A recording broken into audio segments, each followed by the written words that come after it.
You're listening to Inklings of Insight. Hi, so I've got a new book summary for you. This book is by Rodney Noble. It's called The Overthinking in Relationships Fix: Toxic Thoughts That Can Destroy a Relationship and How to Fix Them. One of the main things that I love about this book is that we've been talking about relationships and social connections and how to improve your relationships in a few books that we've already discussed. But I think it's important that even though we've covered a lot of content, that you actually don't end up overthinking in your relationship. You don't end up in a sort of analysis paralysis, or you don't end up overanalyzing your relationship, so to speak.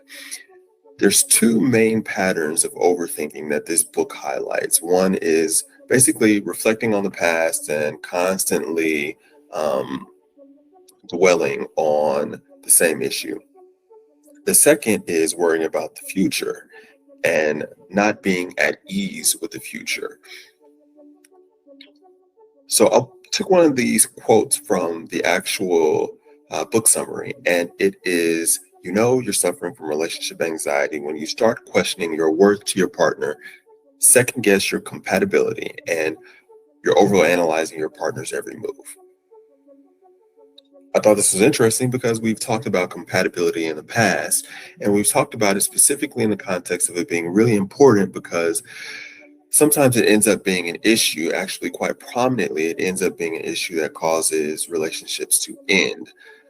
But the gist of that was speaking to the fact that it's just really important for you to be compatible. But relationship anxiety is something that can come about when you actually have compatibility. This is the key.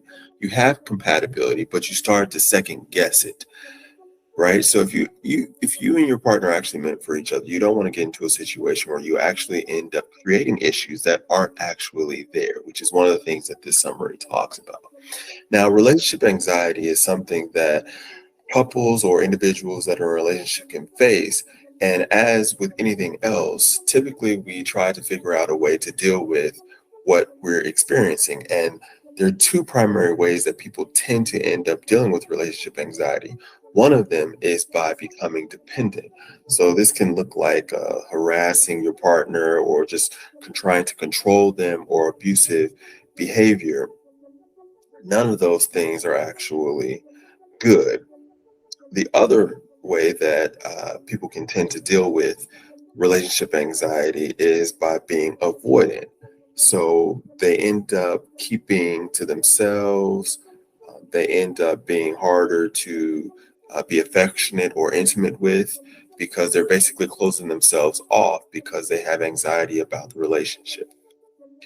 Now, we've done research in the past that has actually revealed that one of the main challenges to developing relationships and social connection is social anxiety, which affects approximately 12% of the population, according to the Journal of Anxiety Disorders. And this can actually really impair people's functioning when it comes to connecting and developing quality life. When we start to think about what actually makes a balanced or fulfilled life, it's developing those social connections. And sometimes that's hindered by people having social anxiety. But to be more specific, when we talk about um, relationship anxiety, which is what this book is talking about, it might be a little bit different than social anxiety. So I wanted to kind of broaden it and look at anxiety disorders as a whole, which is much more prevalent according to the Anxiety and Depression Association of America. 18% of the population, so almost 20% of the population, is actually struggling with this, and it is the most common mental health issue in the United States. So anxiety, I guess the big picture here, or the main point here, is that anxiety is a major problem that's affecting um, us as a society and our relationships as a result. And so we need to develop tactics that are healthy.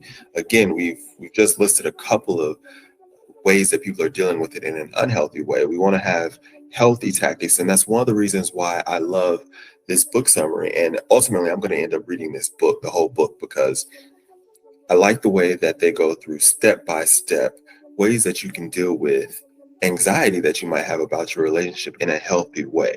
Or it might be something that is particularly important for your significant other to deal with. And this might be a helpful guide for dealing with that in a productive, constructive way to help you have a healthy relationship. The other reason that I like this book summary is because it actually talks about how long distance relationships are particularly vulnerable to these types of issues of overthinking and anxiety. Particularly important to me because I've been involved in long distance relationships and they can be very challenging. And I actually resonated with what this book was saying about some of the challenges that you can face when you're in a long distance relationship. So, again, I hope that this is helpful and this is something that will be conducive to you deciding whether or not you actually want to invest time in reading this book. I highly recommend it based on what I've seen so far. At the very least, check out the book summary on Blinkist. And Blinkist, again, is you'll be able to see that in the video description, how you actually spell that. But look into that.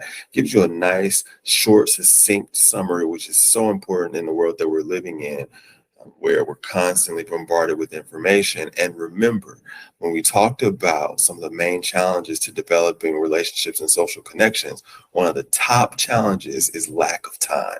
So this is a great way for you to go about figuring out how to empower your relationship in a very timely way. So just give it a try. With that being said, I wish you the best success and take care.